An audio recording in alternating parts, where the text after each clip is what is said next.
we are going to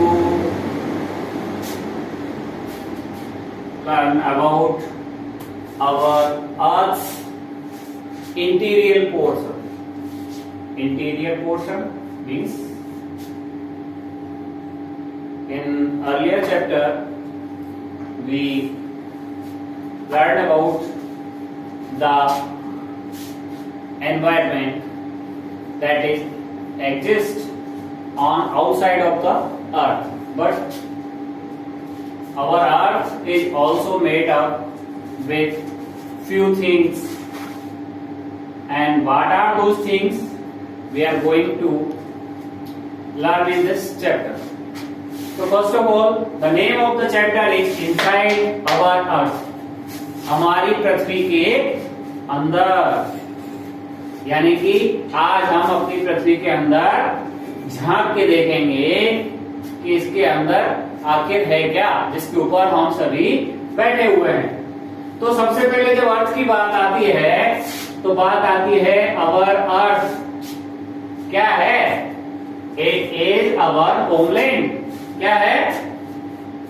it is our homeland and it is a dynamic planet. अब dynamic planet का क्या मतलब हुआ? Dynamic यानी कि गतिशील, जो गति करते रहता है, गतिमान है।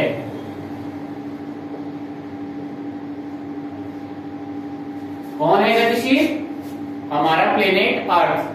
तो earth is a dynamic planet. It is constantly undergoing changes inside and outside.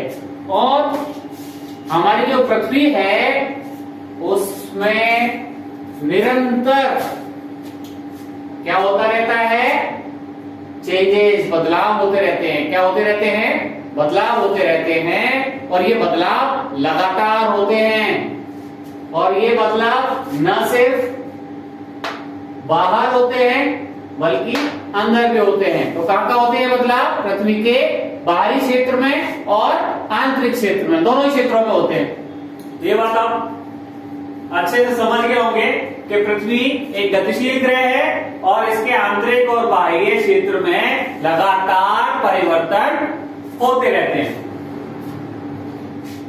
अब चलते हैं इंटीरियर ऑफ द अर्थ। पृथ्वी के अंदर आंतरिक भाग में, आंतरिक भाग में क्या है? The earth is made up of several concentric layers. हमारी जो पृथ्वी है वो कुछ लेयर्स से बनी हुई है और वो लेयर्स भी कैसी हैं? कॉन्सेंट्रिक हैं, यानी कि उनका केंद्रीय बिंदु एक ही है। एक ही केंद्रीय बिंदु पर वो लेयर्स यानी कि परतें। आप लोगों ने बर्थडे मनाया होगा, तो बर्थडे में क्या होता है आजकल, पुराने जमाने में तो नहीं होता था, आज के जमाने में ज्यादातर मोस्टली लोग क्या करते हैं? केक काटते हैं। तो केक आप सभी ने देखा है और बहुत से लोग ऐसे भी होंगे जिन्होंने केक को बनते हुए देखा है, या जिनके पेरेंट्स या जिनकी मदर्स या कोई भी फैमिली मेंबर्स ने केक घर पे ही प्रिपेयर किया है। तो बेसिकली केक में होता क्या है? केक में कुछ लेयर्स होती हैं। क्या होती हैं? कुछ लेयर्स होती हैं। इतना थिन बनता है या इतना थिन, लेकिन हमारा केक तो ऊंचा करना होता है, तो उसके लिए क्या करते हैं? हम सभी लेयर्स को एक के ऊपर एक चिपका देते हैं। यही होता है ना। अब वो लेयर्स पे लेयर्स चिपक जाती हैं, लेकिन उसकी जो सेंटर होता है वो एक होता है सभी लेयर्स का। ठीक है ना? बराबर की लेयर्स होती है वो, एक के ऊपर एक। बस कुछ इसी तरह की लेयर्स हमारी अर्थ पे भी है। तो वन इनसाइड एनदर, और उसमें क्या है? एक के अंदर एक परत घुसी पड़ी है। एक परत हटाएंगे तो उसके अंदर दूसरी निकलेगी, दूसरी हटाएंगे तो उसके नीचे तीसरी निकलेगी। तो इस तरह से ये जो हमारी अर्थ है ये लेयर से बनी हुई है। अब बात करते हैं, ये लेयर से बनी हुई है तो लेयर्स के नाम क्या हैं, उनको बोलते क्या हैं, उनकी थिकनेस क्या है। तो सबसे पहले जो ऊपरी परत है जो हमें दिखाई देती है पृथ्वी के ऊपर, वो ऊपरी परत को हम बोलते हैं CRUST, क्रस्ट। क्या बोलते हैं? क्रस्ट।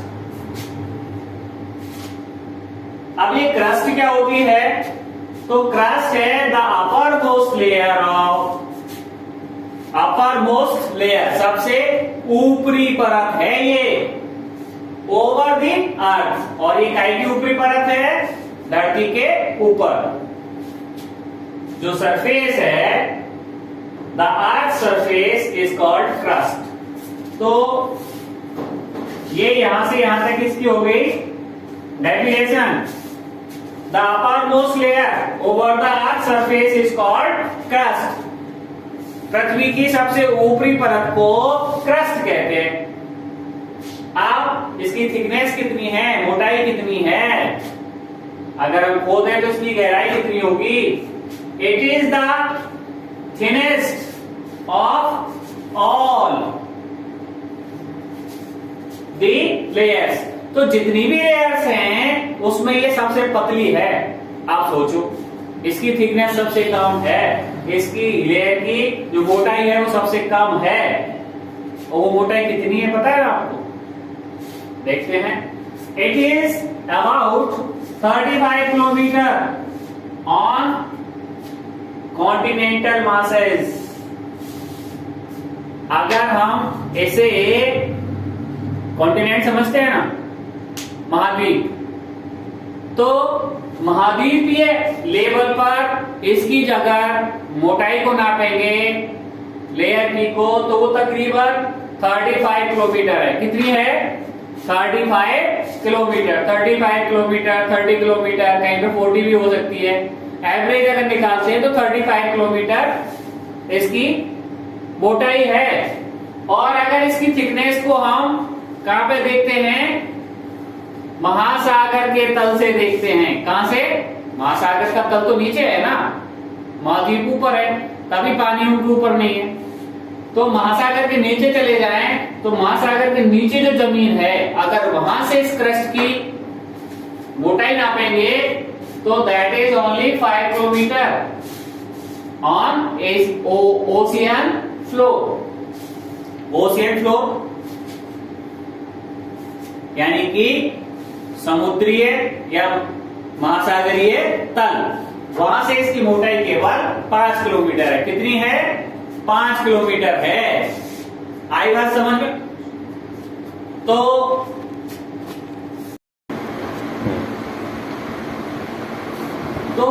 ये जो हमने लेयर पढ़ी crust, outermost layer and the thinnest layer of from all the layers. And अगर हम इसके बारे में पढ़ते हैं कि the main mineral constituents of the continental mass are silica and aluminium. It is thus called sial. अब ये जो क्रस्ट है ये कुछ मिनरल से बनके मिलके बनी होती है। तो मेनली जिन मिनरल से मिलकर के ये बनी है उनमें पहला मिनरल है सिलिका और दूसरा है एल्युमिनियम। तो ये दो मिनरल से ये मिलकर के बनी है क्रस्ट, इसीलिए इसका दूसरा नाम सियल भी है। क्या है? सियल। सियल क्यों? सिलिका का SI ले लिया है और एल्युमिनियम का Al, तो इससे मिलकर इसका नाम बन गया सियल। तो sial is the another name of continental मास।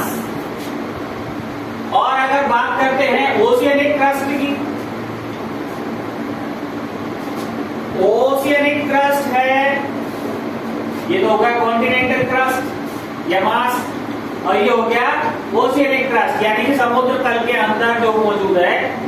उस वाली क्रस्ट में मेन रूप से पाए जाते हैं दो मिनरल, एक है सिलिका जो इसमें भी मिलता है, ठीक है, महाद्वीपीय क्रस्ट में। और समुद्री क्रस्ट में एक और चीज मिलती है, दैट इज मैग्नीशियम। तो ये दो मिनरल से मुख्य रूप से मिलकर बना है, इसीलिए इसका जो शॉर्ट नेम है वो है सीमा। क्या है? सीमा। SI for silica and Na stands for magnesium. तो दोनों को मिलाकर के जो शॉर्ट फॉर्म बनती है वो बनती है सीमा। तो ये आप क्रस्ट समझ गए। इसकी मोटाई आप समझ गए, इसकी है 35 किलोमीटर। ठीक है, और इसकी कितनी है? 5 किलोमीटर। ठीक है, ये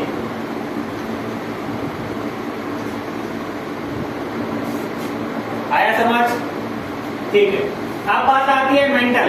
ये है दूसरी लेयर, जो क्रस्ट के नीचे की लेयर है उसको हम बोलते हैं मेंटल। क्या नाम है उसका? मेंटल नाम है। और इसकी डेप्थ यानी कि इसकी गहराई कितनी है? मान लो ये क्रस्ट है, क्रस्ट की लेयर पूरी हो गई, उसके बाद आती है मेंटल।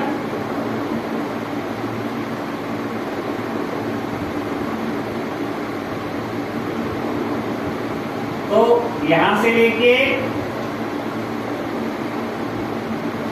यहां तक की जो गहराई है वो कितनी है? 2900 किलोमीटर। कितनी? 2900 किलोमीटर। आर पार जा रहे हैं ना आपके, ध्यान रखना, इतनी गहराई तक कोई पहुंचा नहीं पाएगा। आपको पता है कि इंसान ने कई बार कोशिश की है कि जमीन, आपको पता है अर्थ गोल है, उसके अंदर एक होल कर दिया जाए, भारत से होल करें और होल जाके कहां पहुंचेगा? अमेरिका। तो किसी भी जगह से एक होल किया जाए और इसको आर पार देखा जाए, एक शॉर्टकट बन सकता है। बन सकता है क्या? नहीं बन सकता। इंसान ने जो सबसे गहरा गड्ढा खोदा आज तक, उसकी गहराई कितनी है आप लोगों को पता है? केवल और केवल 12 किलोमीटर। रसिया ने कोशिश की थी। ठीक है, और इसे क्या बोलते हैं? इसे बोलते हैं होल ऑफ हेल। नरक का द्वार है, नरक पहुंच जाओगे। यानी कि 12 किलोमीटर के बाद अर्थ का टेम्परेचर इतना ज्यादा हो गया और कुछ अजीब तरह की साउंड्स आने लग गई, जिसके कारण यहाँ पे ना तो कोई इंसान ना कोई मशीन कुछ भी काम करने को तैयार नहीं, सब फेल हो गए 12 किलोमीटर पे जाके। इससे ज्यादा अंदर नहीं जा पाया। जबकि हमारे जो ऊपर की वो कॉन्टिनेंटल मास ही कितना है? 35 किलोमीटर है। ठीक है ना? तो वो भी इससे 3 गुना ज्यादा है जितना अपन ने गड्ढा खोदा है। उसके बाद अगर हम मेंटल पर आ जाते हैं तो मेंटल की तो 2900 किलोमीटर। और मेंटल में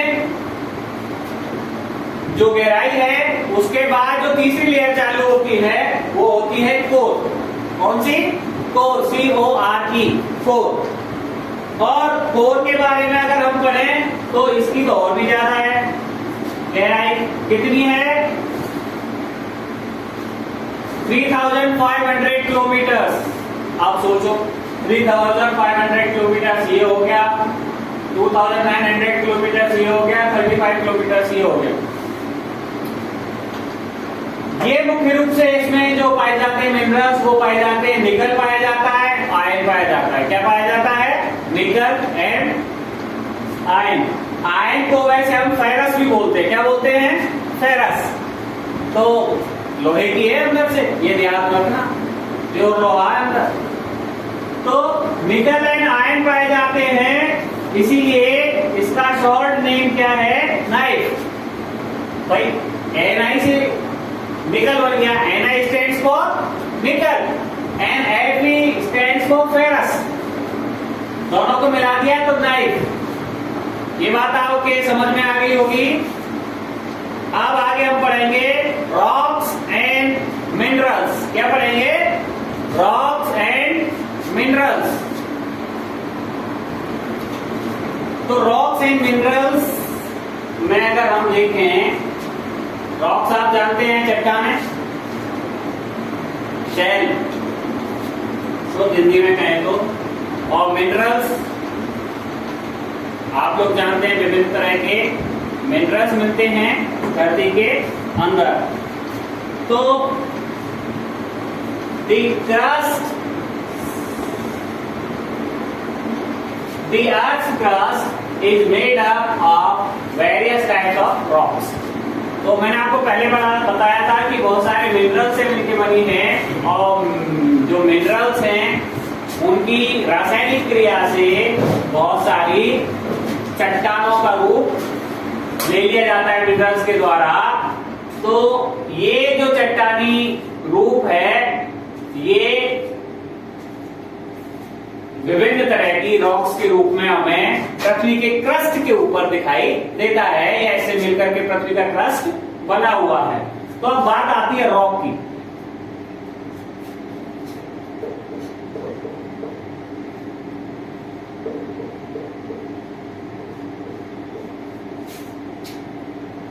तो रॉक होती क्या है?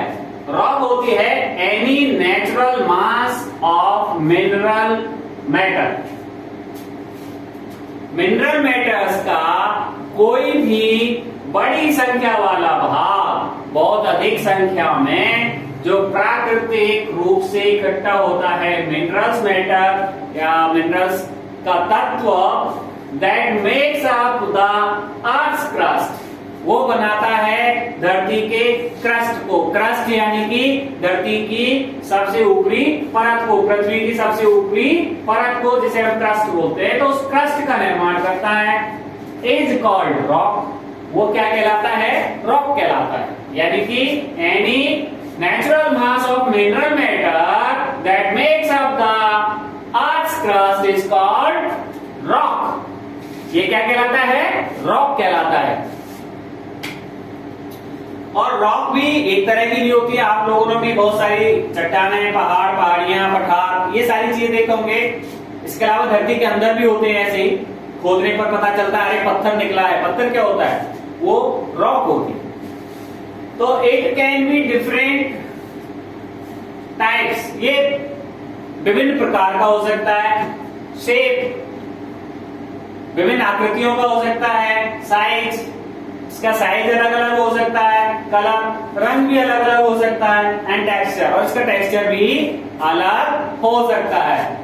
तो ये विभिन्न प्रकार की हो सकती हैं, पर मेन रूप से जो हम रॉक्स को जानते हैं, there are 3 major types of rocks.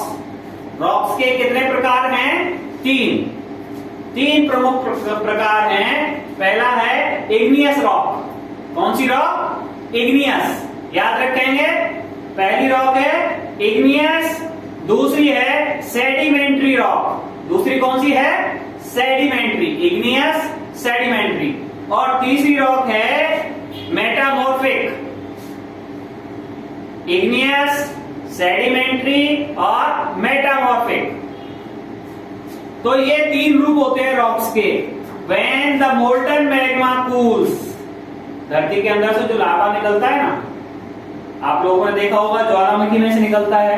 कई बार धरती फट जाती है, वहां से लावा निकलता है, तो वो पिघली हुई अवस्था में निकलता है। कैसा निकला है? पिघली हुई अवस्था में। तो उसको मेल्टेड बोलते हैं। पिघली हुई चीज को क्या बोलते हैं? मेल्ट होना, पिघलना। आइसक्रीम खाते हो ना आप लोग, है ना? अगर थोड़ी सी देर करते तो क्या होने लगती है? मेल्ट होने लगती है, पिघलने लगती है। समझ गए ना? इसी तरह से जो लावा होता है, अंदर के जो मिनरल्स होते हैं, वो धरती की गर्मी के कारण इतने ज्यादा गर्म हो जाते हैं कि वो सॉलिड से कैसे हो जाते हैं? लिक्विड टाइप में बदलना शुरू हो जाते हैं। और वो जो फॉर्म होती है, जो प्रोसेस होता है बदलने का, उसको हम मेल्ट बोलते हैं।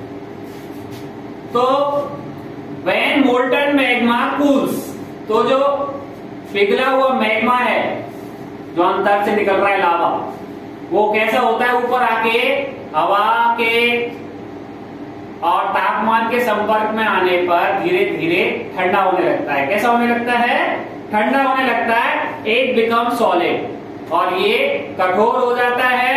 Rocks that formed are called igneous rock और इससे जो चट्टानें बनती हैं उनको हम इग्नियस रॉक कहते हैं। ठीक है, they are also called primary rocks और इग्नियस रॉक को ही दूसरा नाम है प्राइमरी रॉक, जो सबसे पहले ये इसी रूप में आती है। There are two types of igneous rocks. Rocks के भी इग्नियस के रॉक्स के भी दो प्रकार हैं, intrusive rocks and extrusive rocks. तो ये दो प्रकार हैं इग्नियस रॉक के।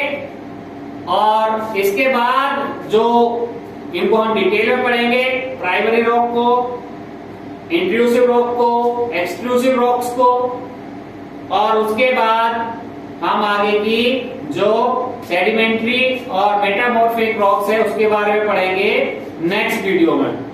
ठीक है, अब तक जो आपको पढ़ाया उसको ध्यान से एक बार फिर से रिवीजन करेंगे और कोई भी क्वेरी क्वेश्चन होगा तो please ask me. Till then, bye bye, see you in next video.